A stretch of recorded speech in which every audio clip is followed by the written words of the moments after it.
Hello and welcome to the Blessings in the Streets podcast. I am your host, Joseph B. Roberts, and in studio with me this evening is a phenomenal woman that I had the opportunity to recently connect with.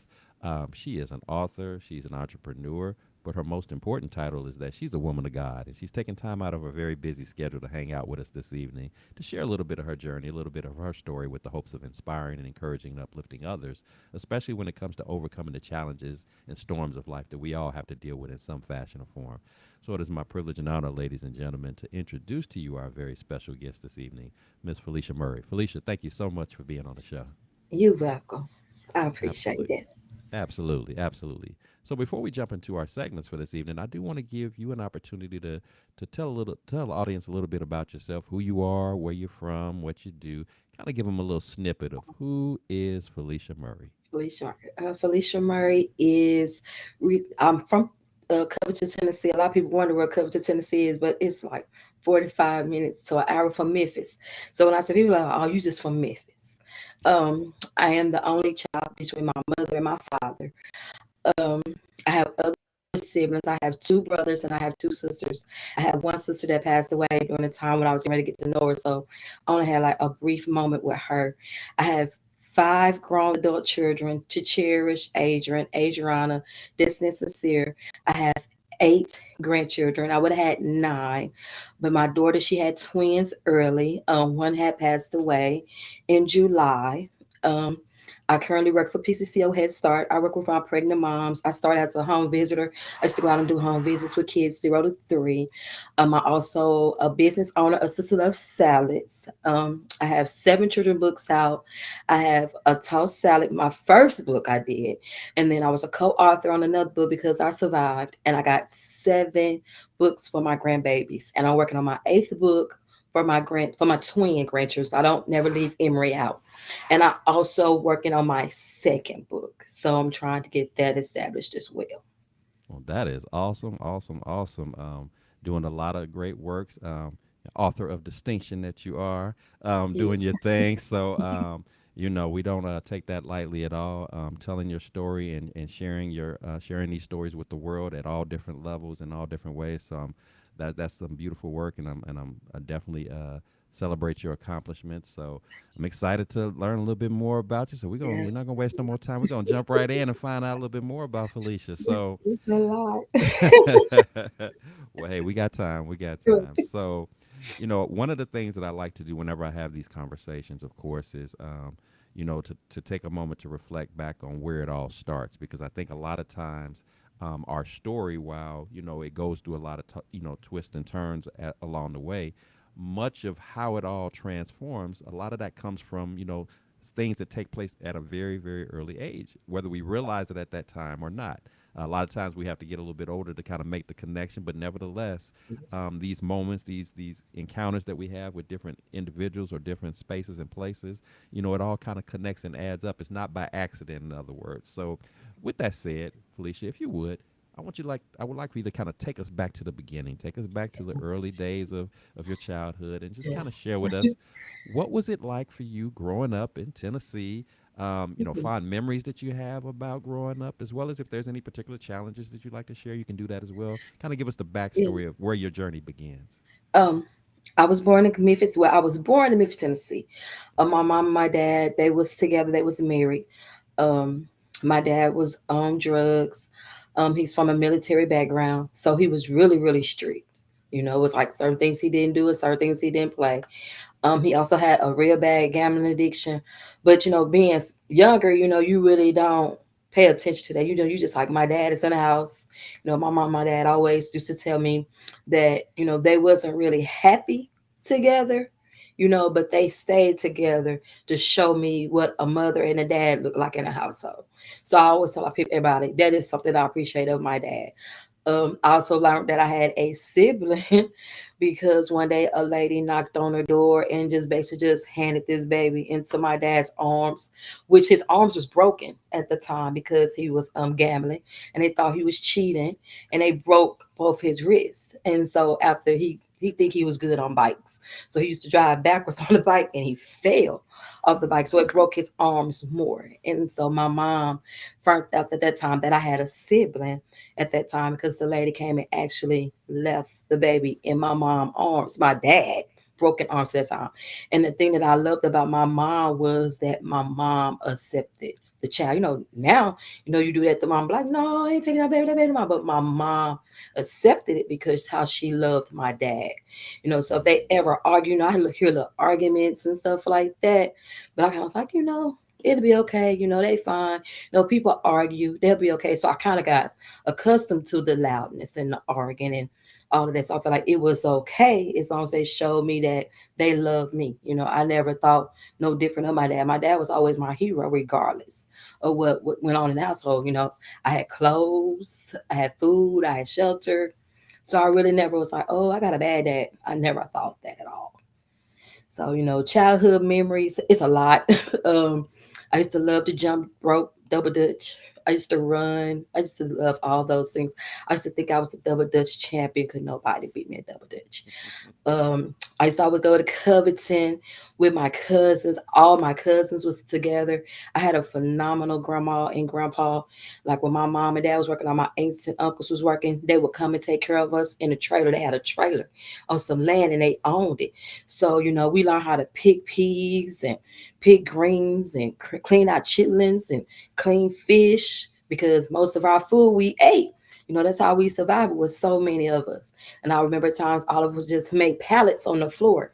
And our grandma would watch us and we would sit there and she would cook for us spaghetti, roast, and cornbread. And I remember that. And she fed about 11 of us. And we never ever like, no, this wasn't enough. We felt like it was enough for us because we all loved family. We loved our grandma and grandpa like that. So we was taught, family was first. We wasn't taught to believe outside us before each other. We was like, even if we was right or wrong, our grandma be like, that's your family. Be there for your family. So we was always raised like that. We all lived together, close together. I know when my grandma and grandpa said they had the trailer on some land. So we had everybody in the neighborhood was cool with each other. Like, so if I got in trouble and got smart with the neighbor down the street, it wasn't no taking Felicia and bringing her to my dad or bringing her to mom. They were like, she got smart with you, deal with her. It was like we had a village. So, I was kind of raised different of like, respect your elders. Yes, ma'am, no, ma'am, thank you, you welcome. I apologize, I'm sorry. I was always welcome, and I'm from the South, so we got the best Southern hospitality. So we was always learned to have good hospitality, growing up. Wow, that is awesome. I love to hear those stories. With the community, the close knit families, even through difficult times. I mean, nobody by any means, and I'm sure your mom, perhaps had her own feelings about, of course, this new child coming into the home, being Yeah, presented like at the front door, like here, take it. The first vision that popped in my mind, I was thinking about, what's love got to do with it? The scene when the woman dropped the kids off was like, you take yeah, care of them, and it's like, and it was the same scenario in yeah, that. I mean, that was a movie, obviously, but same scenario. But you know what? This is what we're dealing with. Let's welcome in these kids. It's not their fault. Let's just deal yeah. with it as we need to, and just the idea that your dad and mom felt, despite their challenges, despite different issues that they had personally were encountering, that they still felt that it was important to sustain and maintain the marriage and the household so that you can have a two-parent home, and everybody was provided for, and that's just how it was back then. Yeah. You didn't have to it was like many of us who relate to those type Right. of Yes. backgrounds. We didn't know that there wasn't a lot of money in the house, but it Right. was because everybody just did Yeah. what they needed to do. And like you said, nobody was hungry, nobody was went without clothes. You had plenty to do, plenty of fun to have, all of those good things. And so reflecting on those times, and seeing the close knit family, and just again, just the whole community embracing one another, and sticking with each other through the good and through the bad. I think that's always a phenomenal thing to reflect on, and a good message to put forth. We still need more of that in these days and times. and we shouldn't, drift so far away from it and acting like that's a thing of old that we shouldn't respect or value anymore. So appreciate you sharing that with us. And then, but I know at school, it was hard for us to cut up at school because my uncle was dating the cafeteria lady. So it was like, dang, we couldn't go to school and cut up in school if we want to, because she'd be called Kevin, or you gotta come and get your niece and nephew. They up here cutting up, they doing stuff up here. So we already knew. We see her on the weekend, we try to put on our best behavior and our best hats and stuff like that. But we didn't want her to tell on us and stuff like that. So it was like that's how close we was. Like all it was certain families, and we all was real Mhm. close like that. So I kind of miss that. Sometimes I want to go back because that would make me bounce back and forth a lot because I kind of get Mhm. lonely when I came back from Illinois. But I was like, no, Illinois is being good to me right now. That's So let me good. stay placed. Hey, that'll work. I grew up in Chicago, so very familiar with Illinois. So yes, I totally understand. And but like you said, at the end of the day, there's nothing like the family. There's nothing Family. like having that close knit situation as you were able to have. So that's always good to share. So appreciate you doing that. So Felicia, obviously you had a great childhood. Despite its challenges in between, you managed to again enjoy some good times, still have fond memories all of these years later. But I know that you are aware, just as I am, when you get into adulthood, as you're learning different things and encountering new experiences, along with that, of course, are going to come a series of storms. And sometimes the storms are light and gentle, and then there's other times when the storms hit you a little bit different, almost like a gut punch, if you will, to the point to where you might find yourself in a situation sometimes that your money can't fix, a phone call can't fix, and it's you in that storm, and you don't know what you're going to do with this. You don't know how you're going to overcome it. It's so overwhelming. It's so heavy that you might feel like you just want to give up. You could, because you simply don't see a way out.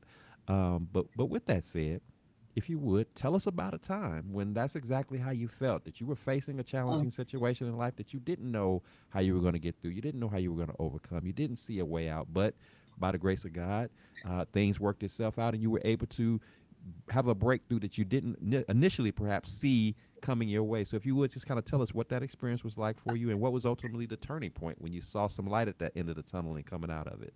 Yep, I know my first real breaking experience to me. I was a child still, Okay. and it was me witness some domestic violence with my mom and my dad. Mm. And I kind of was like, and it was like, she still was so humble. It was like she still loved her husband. It was like, I'm gonna be here. I'm gonna stick through it. And she'll put her sunglasses on. She'll put her makeup on. She'll fix her hair. She'll smile. She used to be the most beautiful woman. I was like, I ain't gonna never let nobody do this to me. I ain't gonna, and I always would see how everybody would laugh at her or talk about her behind her back. And I kind of be like, this is my mom. I'm gonna love her through it all. I'm still gonna love her. If this is what she decides to do, I'm gonna stick with my mom. You know, so that was like my first kind of instance because I kind of was like, I never let that happen to me. That never happened to me. I ain't gonna let nobody do that to me. Or, when I got older, and I met men. I have my first domestic violence episode. And when I had my first domestic violence episode, it was with my oldest daughter, dad. And I will never forget that day because I know we was asleep and the phone rung. And he was like, who was on the phone? And so me and him was kind of tussling and arguing over the phone. And he kind of got the phone. And my sister was in the other room where her friend got. And I remember he took the base of the phone and he just hit me with the base of the phone. And it kind of shocked me a little bit. I'm like, oh, this dude hit me with this phone. But then, I was just like, what's wrong? I just remembered my mom and how my mom would cover it up and, still look pretty and go out and hide it and, put it inside like did nothing happen. And so I had end up, I remember my daughter was in preschool. She was at a school, Valeska Hennet, and we had to go like to these classes. And so I went to that class today so I could volunteer hours for her.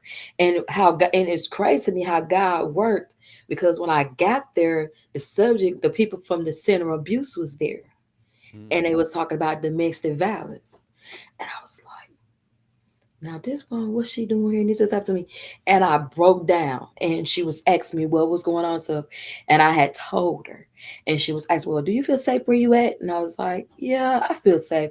My sister and her friend got her, so I'm pretty sure I'm safe there. He won't be there. She said, do you know anything about order protections?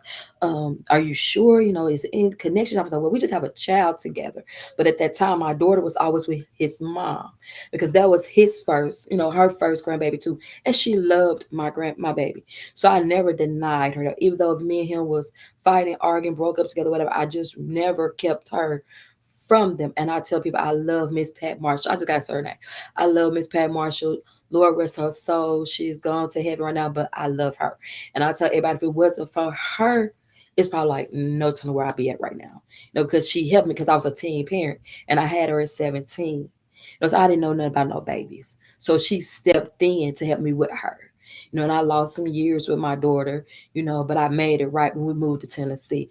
Sometimes I feel like our relationship a little stagnated from that a little bit because I think maybe she tried to want like I kept all my other kids and all of that, but for like since she was like 6 or 7, I kind of really had my relationship with her. So it was just like I just now I don't want none of my girls to go through it because I feel like it's a cycle.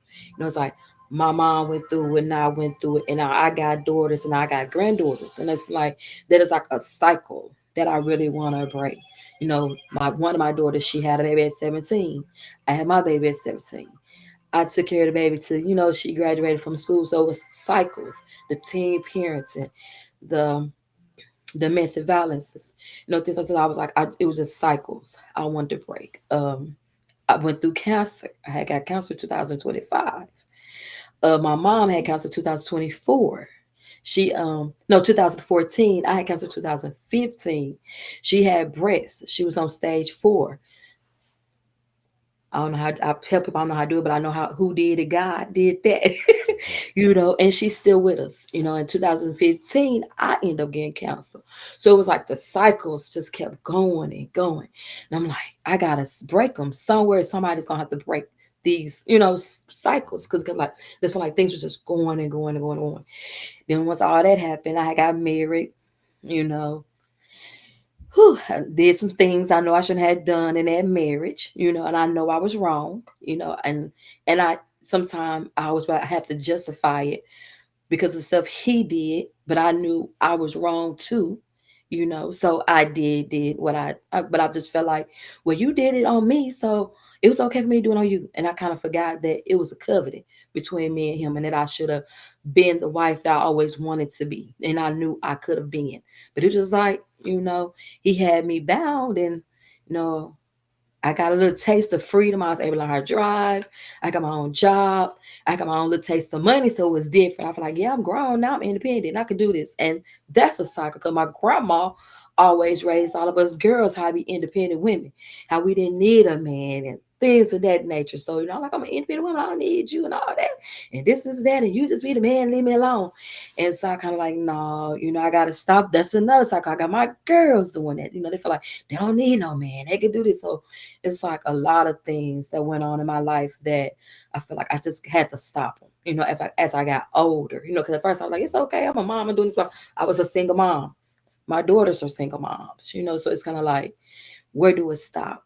I want my girls to grow up and have the, walk down the aisle and, have a husband and have a husband there for them. And I don't want them to have to experience going through chemo and going through radiation and none of that. Having babies at 17. I got a granddaughter, she's 10 now, and I try to keep her into sports, like say sports, Ariana, don't think about no boys right now. I know you pretty little girl, but you kind of like, no, right now, I just, and education was always a big thing with my dad. He was just like, school, school, school, school, school. Like, even if we had to stay after school and we didn't have to, he'd be like, they got some high school, they got Spanish or some high school, stay after school. So, he always made me stay after school. So I always trying to drill that in my kids' head now, stay in school. But I had a lot of challenges, a lot of them. And I overcame every one. I mean, have been since I had went, there was a time I had went through some depression real bad, some mental health issues real bad. They wanted to admit me, but I was like, no, I got babies, so I don't want to be admitted. So what they did was they put me on some medicines.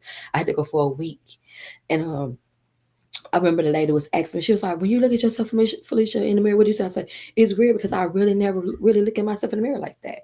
You know what I'm saying? I brush my teeth and do my hair, but once I do all that, I leave. I just don't sit and look at myself in the mirror. I never have. I was like, good, I'm gone. And Wow. so, So, again, thank you for your transparency and sharing. And I'm just kind of following through your story here because one of the things, the repeated themes that you've been mentioning is about these cycles, yeah, the cycle of domestic violence. I saw my mom go through it, and then I found myself go through it. Then there's the cycle of health issues that come about, which is an interesting twist considering what you do for a living. yeah, Then there's the cycle of becoming a mom at an early age, and then revisiting that again. Not only it happened to you, happened to your mom, and then even having a child that this happens to. Um, and it seems appropriate as you're telling your story. When I think about the title of our show, I don't know if you caught it. The title of our show is a season of shifting, and so I'm seeing these shifts that you're going through, these cycles that you're going through, and one of the things that I guess one of the things I'm really curious about in the midst of those things, because I believe that again these things don't happen by accident. It's like, you know why did I'm sure you've had moments where you've said, well, God, why are you allowing me to have to go through this? mhm, Why are you allowing me to have to go through this? Why are you allowing me to have to go through this? And I believe that when we go through our storms, when we go through these cycles of repeated behaviors, generational, we oftentimes refer to as these generational curses that we're trying to break free from.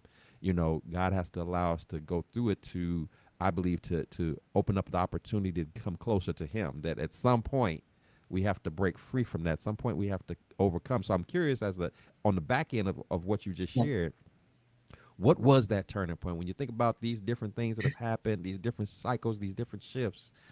When did that moment happen where you just said, you know what, I got to Yeah. do this different? What was that for you? What Um, was that moment for you? each it was like it was something different at each one. When something happened to you, you find negative things to push to stop them. Mm-hmm.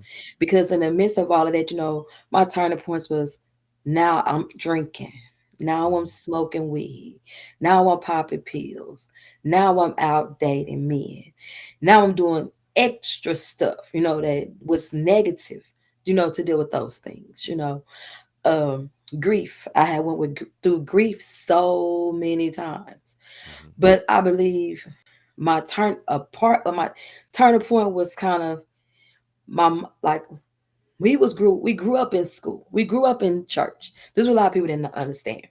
We grew up in church, but the people who brought us to church were men. It was like my grandpa, it was my cousin's grandpa, it was one of my cousin's dad, and another cousin dad. And so what they was like deacons, and they had the Baptist men choir. So we always had to go to church on Tuesdays, like Tuesday, Wednesday. Baptist church, you go like every day, Sunday, Monday, Tuesday, Wednesday, Thursday, Friday. You in church all the time. And so we knew to go to church. We knew if something happened to pray. But then at 12, I lost my grandpa at 12. So I had an issue with, well, I'm going to pray to God and tell God this. And he took the 100% to introduce me to God. So now I'm mad at God. I'm like, God, my grandpa introduced me to you. Why would you take him? So I'm not finna pray to you, do my problems. So when he passed, I had a whole cycle. Like my mom and my dad really couldn't deal with me. They was like, Felicia, you out of control. What's going on? So I kind of moved in the projects. When you move to projects in your first apartment and stuff, things that happen. You would see people getting shot down there. You would see drug transactions. You would see so much. And I got back into church again. I was like, this ain't right. This not my lifestyle. But it was always things that happen, and it never happened to me.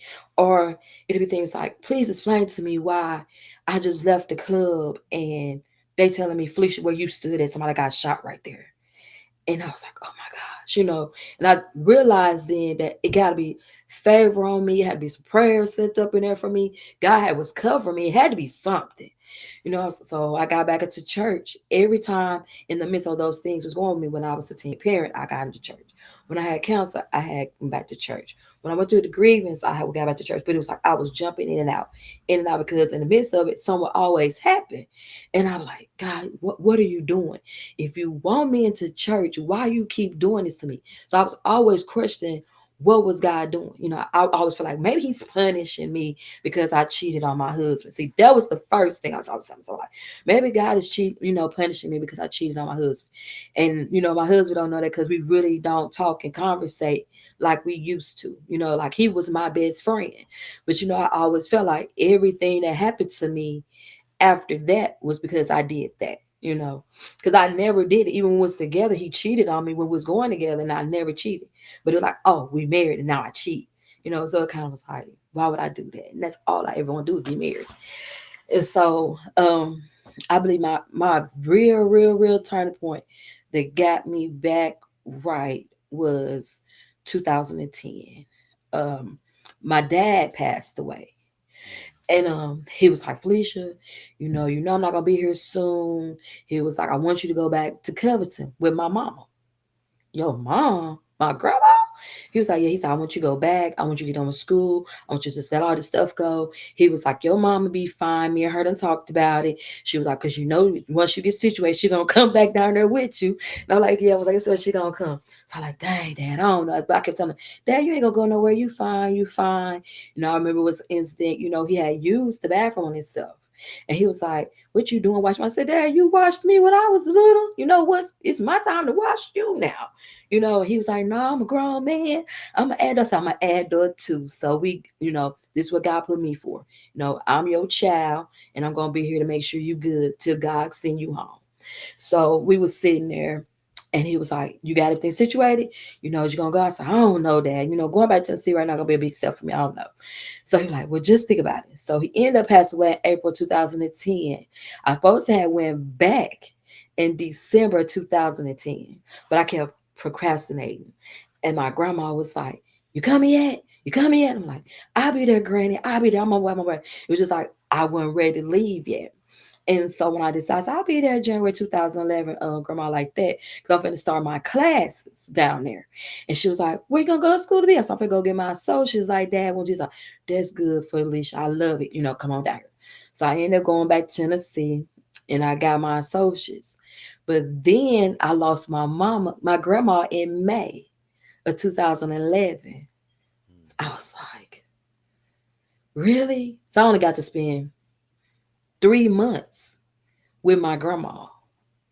And I graduated May. Yep, I graduated, and she ended up passing away. And she wasn't there to see my graduation. It broke me. I was like, oh my God. What I'm doing, I'm gonna keep it in. I'm gonna keep it. I'm gonna be strong. I'm gonna stay here. I'm gonna stay here. So all that was going on. I suffered my mom. My mom ended up coming up here, and so my mom came down there, and she was helping me with my kids. When I got done my school, September the same year, I lost my auntie. I was like, oh my God. I just can't take it, at this time. So I ended up going to school, getting my bachelor's. Me and one of my cousins, we graduated the same time. So, I just once I got my bachelor's, I didn't work or nothing like that. I kind of stayed at home, took care of my kids, made sure my kids got to school, things of that nature. Got back real back deep into church this time. I was like, yeah, I'm going to get back in there. It's time. I got back into church. Um, I started on the praise team. I think I could sing, but I said you can sing good when you got the anointing. You ain't gotta be a singer as long as you got the anointing. You sound like angels with So I got on their praise team, and I got active, and long as I was active in church. I was going to Bible study, I was going to prayer meetings, I was going to women meetings. As long as I'm active and I got something going, I can do this. I can sustain and go. So I ended up deciding that I want to be either a missionary. I had asked the bishop at the time. I said, what is the difference between a missionary, an evangelist, and a minister? And he was like, look it up. So I looked it up, and so I'm like, okay, which one is me? So I talked to him like, well, Felicia, he was like, I need you to come to the training, my ministerial training. So I was like, let me go start going to ministerial training. So after that, I was in church, till then, and I was going faithfully, loving it, going through ministerial training. My mom, a little episode happened. My mom ended up coming up here, to be with my sister. And then, my sister have grandkids and they have kids. And my mom never was able to be around them. So she got attached. Like, oh, that'll grab my mama from me. But I love it because my mom loved her grandkids and her great grandkids. She really do. And so she kept on like, well, my mama done left. It's time for me to go too. So me, my daughter, my grandson, with 2 bags apiece, we got on a Greyhound and we came to Peoria and I started over. I had a friend, Rashonda. I'll never forget. I love her to death. I tell a lot of people, if it wasn't for her, I wouldn't be in the position that am right now. She invited me to one of her churches, invited me to her church, and I have been a member there ever since. And I am an ordained minister there. Wow, wow. That's a powerful testimony. And again, thank you for sharing. You just gotta love it. And just the journey of it kind of goes back to our title. It's a season of shifting. God had to take you through these breaking moments, and as you shared, I, every time I had a broken moment, I would go back to him. I go back to Yeah, church, and yeah, then again something would happen that pull me back out, and yeah, then I'd have another breaking moment, and I go back. But then eventually, God was preparing you. He was leveling you up to what He ultimately had for you in terms of your assignment, which is again to be a minister, to and not just minister within a church, but to minister through using that gift to minister through your writing and yeah, through your love for food and how you do that work and just and your love for ministering to children, yeah, so he was prepping you for that. But what people have to understand, to my listeners, is that on the road, on that journey to get to where we're that God has for you, there is going to be a season that you're going to have to go through there, and that season is, a lot of times there's going to be some rough patches. There may be some loss of people. There may be some loss of things, of stuff, of yeah, and there's some things that you have to lose, that you kind of have to shed off of you in order to get your mind right, to get your heart right, to get your focus right, so that you could actually be prepared to receive the assignment that he has for you. And I see, as you were telling the story, that's exactly what he was working out in you and through you, and here you are today doing your thing. So glory to God for that, and I'm just thankful that he allowed you to yeah, still be present today. Like I said, the enemy was trying to throw some things out your way to knock you off the path. I'm sure he was very disturbed, very upset, very angry, hmm, that you were steering away from the things that he wanted you to keep on hanging with and yeah, sticking with, to not break out of these generational curses, to get yourself off track. But God saw a better plan. He saw fit to do it differently, and we know at the end of the day, He has the last word. So, right, it's a privilege to hear your story, and again, I thank you for sharing that. That's awesome. So, Felicia, I'm curious to know. Again, you shared some very some very challenging times in life and things of that nature. And again, some storms are going to be like that, and sometimes life is just life, and just yes, the day-to-day life, annoyances and challenges that we deal with, just being alive and just going through our normal day-to-day. So with that said, if you would kind of share with us, when you do go through challenging situations, big or small, no matter what it is, what is it that you particularly like to do that kind of works best for you as you try to process through dealing with whatever challenges before you on any given day? What yeah. works best for you? Um, I know when you sent me the format in my messenger, Hmm. and I always was like, I'm a very private person. Hmm. So, when I started writing my book, which is called Salads, about me shifting back and forth. So it's amazing that you're asking me these questions because a lot of these questions is in my book, Tossed Salad. Okay. So, but the only thing that's not in Tossed Salad is that I always prayed, you know, and I knew that I was covered. I knew that I was here for a reason, but I never really knew what it was. I knew that God was covering me. I knew that somewhere, somehow I had to go through this journey. But see, I'm the type of person, I don't like pain. Hmm. I don't like feeling pain. I don't like being hurt. I'm always want to be happy and cheerful, and I had to start telling myself that life is like birth, you know. You go through 9 months of pain, but at the end, you always get that blessing of a child at the end. Mm-hmm. So as long as you endure that pain, look at the blessing at the end. The most beautiful thing, I believe, childbirth and being a pregnant woman is like the most beautiful things in the world. So I always had to change the way I thought, because I was the type of person when things happen, I would get mad. I get irritated. I get frustrated. I'm kind of sheltered. And that's for me being the only child because I really never grew up with my siblings. I had a brother that would come around a lot. My big brother, I love him. He used to come around a lot. But I really never was with kids like that if it was my cousins. And I was always with them on the weekends or after school, and I was they felt like I was different, or they felt like I wasn't like them because my mom and dad was in the household, or because I had more things, or I was just different. They felt like I was a nerd. I don't know what it was. I was a straight A student. I had scholarships. And I love school. That's just how my dad was. And my dad was a military, in the military. So, military dads didn't play all that joking around and stuff like that. So I've learned to be very disciplined. And I had a real hard challenge, because usually when I have challenges, I just throw them in the air. I'm like, okay, whatever, it is what it is, or I kind of put myself in a hole. I get kind of depressed a little bit like that. But now I learned to always find my favorite scripture, no weapon formed against me shall prosper. God will never put more than me I can bear. I would start to say scriptures out so that way, the devil know that he's not winning. I'm a child of Mm-hmm. God. He died on the cross for me and shed the blood. So I know I'm covered by blood. And I have to tell everybody that, we had someone who knew we was going to come here and we was going to sin and we are going to betray him. We was going to question him, but he died for us. Just think about it. Who else going to die for us? Is our friend going to die for us? Is a cousin or an uncle or auntie going to die for us? So sometimes you have to ask yourself those things.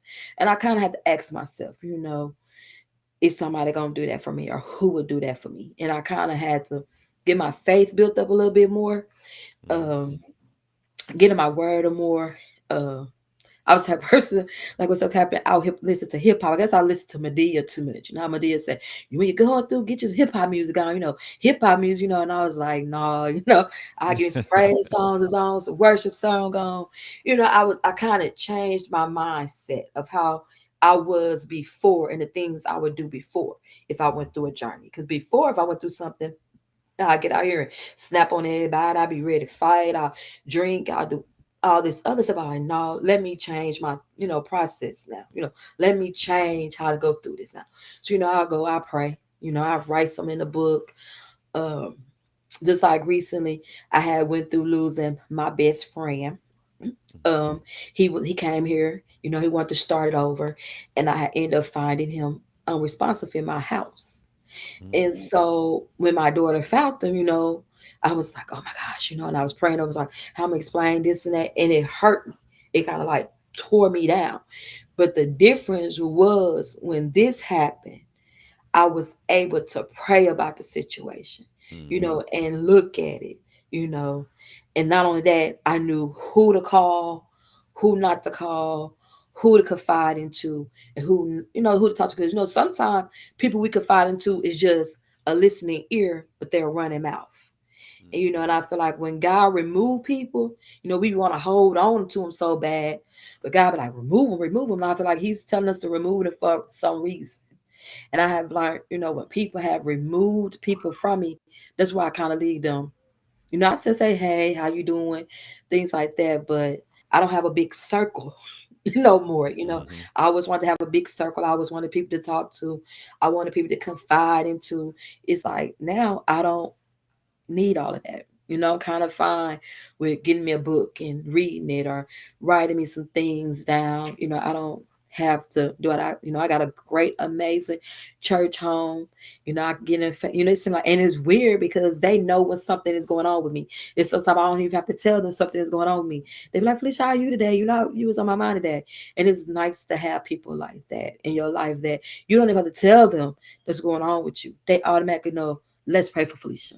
Let's call Felicia Mm-hmm. out to the altar and pray for her and lay hands on her because we know something going on with her. So that's like the amazing thing right now with me. I have learned to renew my mind in how I think. That's the devil play field. Once he gets you up here, he feel like he got you. So you have to Right. always think different and speak out different. And that's what I have been learning to do. That is awesome. Awesome. Very well said. Very well said. So, Felicia, if you had the opportunity to, as you reflect on all your experiences in life, the highs and lows, everything in between, if you had the opportunity to sit across the table from the younger Felicia, if you could say some words of encouragement, some things that you think had she known what you know today, that it might have helped her to navigate life a little bit different, a little bit smoother, or just taking into consideration that there's somebody listening right now that that they've gone through some stuff or might currently be going through some of the same things that you've talked about this evening, and they're just looking for a way to a starting point to kind of break through.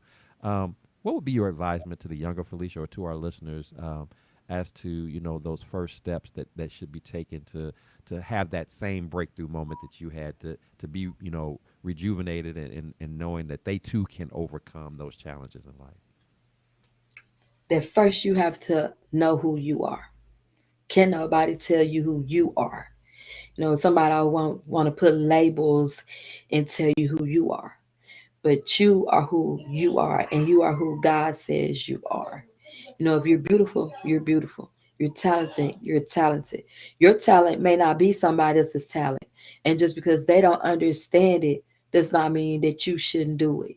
Sometimes people always feel like because you're not on their level or because you're not like them or you didn't grow up how they did that your life is doomed. I tell everybody, as long as you have breath in your body, life is never over for you.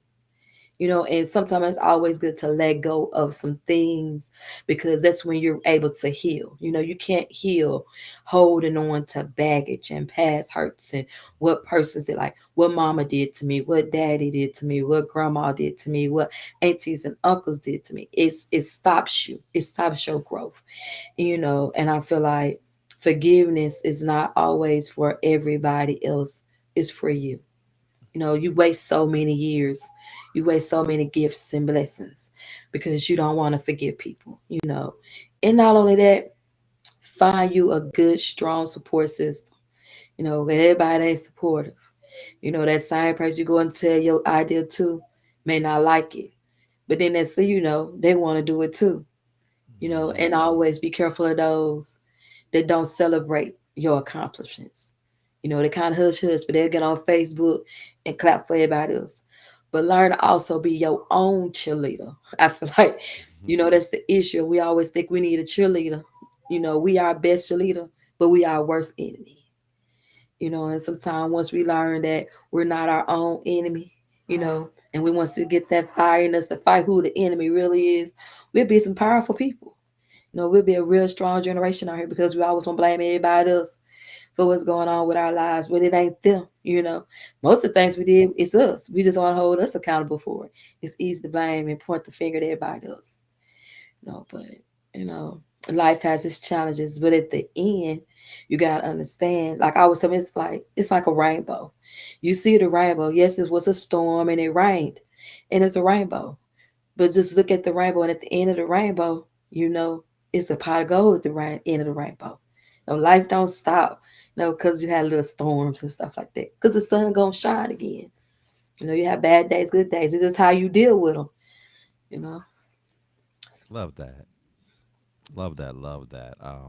So important that again you mentioned about the importance of forgiveness, how that can stagnate you if you're trying to hold on to stuff that's happened to you and kind of getting caught up in the woe is me. And it's not to dismiss those hurtful, painful times. We all Yeah. go through them. And we're not saying that you shouldn't take the opportunity to dissect and learn from them. You even can have, and I say this all the time. You don't feel like you can't have a permission to to have that moment, whether it's to Right. cry, to scream out, or whatever. You just don't want to stay stuck there. Yeah. That's you need to let it out.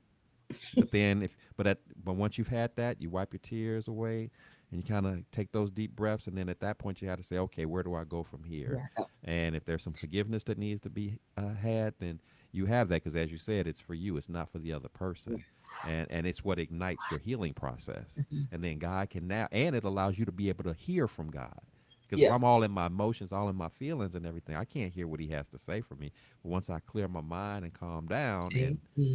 and now I'm ready to receive what he has to say. This is where we're gonna go from here. I got you. Don't worry about. I'm gonna dust you off. We gonna do this thing together, and you're gonna be all right. In fact, you're Okay. gonna be better as a result of what you went through. Believe it or not. Yes. And if you know God like Felicia knows God, if you know God like I know God, not because we're perfect and super holier than thou or anything like that, but we've just seen Him move in a variety of different situations, and He's never failed. Amen.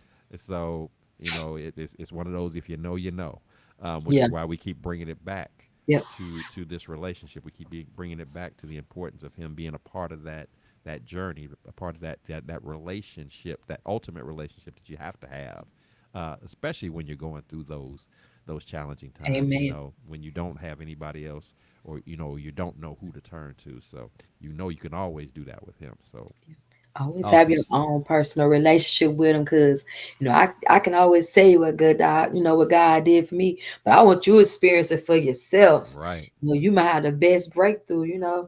Sometimes Hmm. people, like, I know, over the weekend I was talking to a young lady, and she was like, she don't like to cry. And I was like, you don't like to cry? I said, girl, don't you know when you cry, God hears your cries? Girl, you better cry. Get Yeah. that out. Get it out. No, that mean I'm a punk. Girl, you better cry. You want me to cry with you? I tell her I'll cry with. I say, when you ready to cry, call me. I love to cry too. That's I cry all the time. Like, no, people have to have these, assumptions that we have to be strong all the time. It's like, who is telling us that we have to Who be told you strong that? all the time? Mm-hmm. Very good point. Very good point. And especially, it's definitely a challenge. And I've had this conversation at different men's events. Definitely a challenge with men, because that's many of us grew up like that, thinking, oh, you're soft, you're weak, you're a punk. If you show emotions, you show feelings, you show pain. Like you said, who told you that? Yeah, And if you were told that, you need to unlearn that, yeah. because there are many men and women out here who, are still hurting from a wound, from a trauma that happened when they were kids, all Hmm. because they didn't give themselves permission to release. They didn't Yeah, give themselves permission to let it out, whatever that let it out. Now, of course, when we talk about letting it out, we want you to let it out in a healthy way. We don't want you to do anything that be harmful to yourself or to others.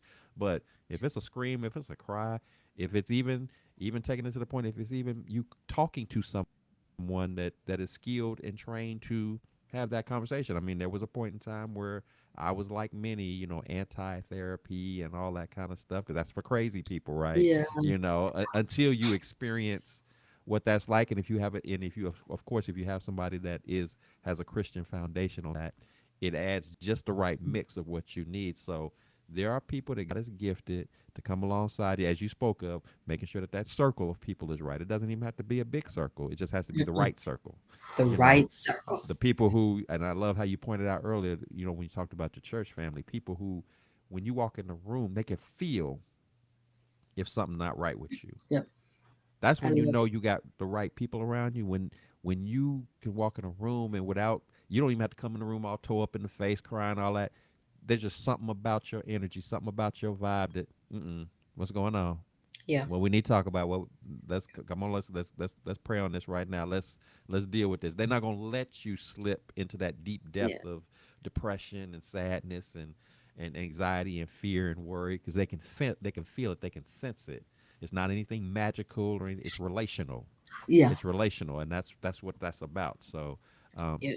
very very good valid points that you're bringing up, and what we all need to hear. So, It good found me stuff. 30 plus years to find me a church home like that. Hey, hey. Woo. I told my pastor, I said, I ain't leaving unless you throw me out. And I He would said you still ain't be out going there nowhere. listening, trying to hear and see what he. Right, right. Absolutely, I love my absolutely. church home. I do. I love them. That's They, I awesome. really believe they have made me the woman that I am because, sometimes when you come to churches, people might think you supposed to be right already, Hmm. and I'm like, I'm a progress. So I'm came through some stuff. Hmm. Take me as Felicia right now. I Right. can't be who you want me to be. I need you to take me right now, wounded, going through grief. I need you right now, and they accepted me through all the stuff, and I love it. I couldn't ask for no better people. And That's I got a great. nice friend. Sometimes some of the people God introduced to you, you're like, they ain't gonna be my friend, but that's my bestie. Whatever I do, she on my side. I do vendors and events. She be like, Felicia, you got a vendor today? I'm like, yeah. She's like, can I come with you? I'm like, yeah. So when the people like, do you got an extra person? I'm like, yeah, I got an extra person. I'll put her down, and she's like, sometimes I wonder, have God put her in my life to be that mom for me because my mom right now she ill, but I always speak healing over her. Not be Hmm. like, just because the doctor say ill don't mean ill. And so I always try to say, God preparing me, for somebody that's been, and she got a real close relationship with my mom too, that she called my mama mama. All So right. they'll both get together and call and talk about me, get me in trouble. They give me a traumatic and stuff, but I love her. I love that. Um, I know she had ended up losing her husband, and she wanted me to do the funeral, and I was so nervous. That was my first funeral I Mm-hmm. had to do. Oh God! But when I got up there, I was like, let God use me, Mm-hmm. So, and I Wow. appreciate that. I appreciate it. I do. I have met some amazing people in this journey. I don't know what God is doing with me right now, but I'm excited. I be telling my friends, I said, if it ain't about God, I don't want to be a part of it. Keep me Mm. out of it. Hey, I don't want to be a part of nothing wrong with it. that. Nothing wrong with that at all. That is beautiful. That is I don't want. beautiful. He'd have been too good to me. I just. Absolutely. Absolutely. Well, Felicia, it has been awesome having you on the show today. Thank you so much for your transparency and sharing your story with us, being uplifting and encouraging. I know my audience has been blessed. I know I've been blessed. So, again, thank you for accepting the invitation and know that you're always welcome to come back anytime to do more of this because we need these kind of conversations. But before I let you go, as is customary here on the Blessings in the Streets podcast, we want to take the opportunity to celebrate you, to love on you, to put you on the spotlight. And so, if you got anything that's going on or coming up down the road that we need to know about, hear about, connect with, or what have you, please share that with us. Because again, we want to celebrate it and we want to let people know how they can touch base with you if they're interested in any Um, of your products or services, books, things of that nature. So, what you got going on that we need to uh, be I know, talking like about? right now, I've been working. Hmm. I've been deciding if it's time for me to hang up my working hat. I've Mm. been praying to God about that. I've been telling everybody every day I'm putting my 2 week notice. I go to work, put my 2 weeks notice on. But I'm a community leadership. I'm in community leadership now. I'm a part of the Community Resource Center Board of Directors, which means they focus on food insecurities, violence, homelessness, and mental health. I'm a big advocate for homelessness because at my job, I have a lot of moms and pregnant moms who are experiencing homelessness. So I'm the type of person, I go out there, I get in the community. I'm like, we need to find them some houses. I have to find the houses, get the deposits for the houses. Um, what is going on with me? I'm a new grandma. I love it. All Even right. though I lost one of my grandbabies, I'm a new grandma. I love that the fact my other grandbaby, she'll be home. Emily, she'll be home at 4.5 pounds, which is gonna be soon because she's 3.8 pounds. I told my daughter, I said she's gonna come home. She's figuring to come home. So I'm working on my book, the twins books for Emery and Emily. I'm working on that right now. I'm working on a part two of tossed salads because a lot of people have came to me and I said I kind of left them stuck at tossed salad one. So they kind of like they want a part two. Mm-hmm. So I'm kind of working on that right now. Um, I got a lot going. I got another vendor. I'll be another participant, author on November the 15th, 16th. I'll be doing that. I'll be having my books there. I haven't been doing a lot with Sister Love salads lately, but I think I'm finna get back into Sister Love salads. I'm kind of finding like a commercial kit, another commercial kitchen, or something I get into there, or just find my own building. Personally, Hmm. I want God to bless me with my own building. I feel like me paying for a commercial kitchen, I can get my own. Oh, well, That's a we just gonna building. speak that to an existence. Then Yeah, that's a we just building. yeah, Yeah. we just gonna claim that. Yeah, I'm That's like, that's that's that a we. building. I don't have to pay that. I don't gotta pay that to nobody else. That's bills. Hmm. It's I got a lot going on. But the big main thing right now I got before God that I'm really deciding if I'm ready to put up my 9 to 5 hat and focus mostly on my books and my salads, but mainly focusing on my ministry. Awesome, awesome. So if people want to support what you're doing, connect, follow you along, what's the best way for them Um, to keep I up have with you? social media. Yep, I have social media. It's Felicia Murray. I also have Stan. My books on Stan. A lot of my books are on Amazon. I also get on Facebook a lot. And post the scriptures and post my books a lot. Um, I also have something else. Then I also have a Sister Love Salads page as well too. So, a lot of people get on there and look at my salads. I have business cards. I'm trying to get myself, I have learned, I was so focused on just keeping my business local, Illinois. But a good friend told me, Felicia, get out the local and get international and global mindset. And I started doing that, and I have been getting so many offers from people that's not even in Illinois, and I love it. So now I have to get back with some people and see if I can start getting myself kind of out going. Oh, I do have another event going. I don't know how it happened. I just gonna say thank you. I know Breaking Free Ministries in Texas. I Hmm. had got nominated for a Queen Award, and I don't know how is that here, and I'm in Illinois. But whoever did it, I'm gonna give a shout out and tell them thank you. I love it. So somewhere, somehow, somebody been reading my stories, Yeah. and that's November the 8th. So I got Okay. invited to that. So I should be in Texas that weekend. Nice, Yeah. nice. Well, that is awesome. Definitely a lot to celebrate, a lot to congratulate you for.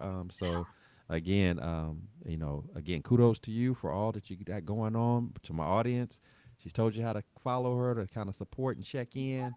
She's doing her thing, and it's just beautiful to watch how God is using you in a mighty way. And just pray nothing but continued blessings and covering and protection and just an abundance, however God sees fit for you. So again, thank you so much for sharing all that. And to my listeners, enjoyed our conversation today. If you've enjoyed Felicia sharing her story, we always encourage you to please share, subscribe, like, comment, because this is what the Blessings in the Streets podcast is all about. We want to uplift, we want to encourage, take moments like this to be transparent, to be vulnerable, and sharing our stories. Not because we got it all figured out, but because we understand that everybody goes through, everybody has Amen. challenges, and we need to Thank be you. able to talk about these things. But more importantly, as has been the center focus and will always be with this podcast, it starts with a relationship with God. And I'm Amen. here to say that if you don't currently have that relationship, today is a mighty fine day to make that happen. And I promise you it'll be the best decision that you Be make. the best decision you Um, ever made. Absolutely. Not telling you something that we heard, telling you something that we know Some we from know. firsthand experience. So don't miss out. There's blessings in store for everybody because he is who Yes. he is and he can do what only he can do. So we want it just like we want it for ourselves. We want it for you as well. So This that world said, didn't give it. yes, go ahead. This joy I have, the world didn't give it to me, but God gave it to me, and this That's smile. right. That is right. That is right. So we want y'all to have all of that. You see us laughing, you Yes. see us smiling, even after talking about all this storm and turmoil and trauma and all that stuff that we go through. That's the only reason why we're able to smile in the end because we understand Amen. who's in charge. We understand how the story ends because of who's constructing it all. So even when it seems like it's rough going, when nobody's around, when it seems to be impossible, when you know that who's running the show, it just smooths you out. It just calms you down in ways that you just don't freak out about it no more. It's like it's not that you're ignoring it or downplaying it. Yeah, it's serious. Yeah, it's a big deal. But I know in the end I'm gonna be all right. And it's because of him that I'm gonna be all right. So that's what we ultimately want you to walk away with. So Yeah. that said, remember here at the Blessings in the Streets podcast, this is a place where your story is your glory, where your relationships are relevant and your journey is your joy. I am your host, Joseph B. Roberts, and I thank you so much for tuning in. And until next time, I want you to keep fighting that good fight, keep leaning on Him, trusting in Him to lead your path, to get you through those difficult and challenging times because He will never fail you. He'll never turn His back on you. He'll never walk away from you. He loves you unconditionally and wants nothing but the best for you. And just like we embrace that and want that for ourselves, we want the same for you. So until next time, you take care of yourselves, and I look forward to seeing you again. Have a great rest of your evening.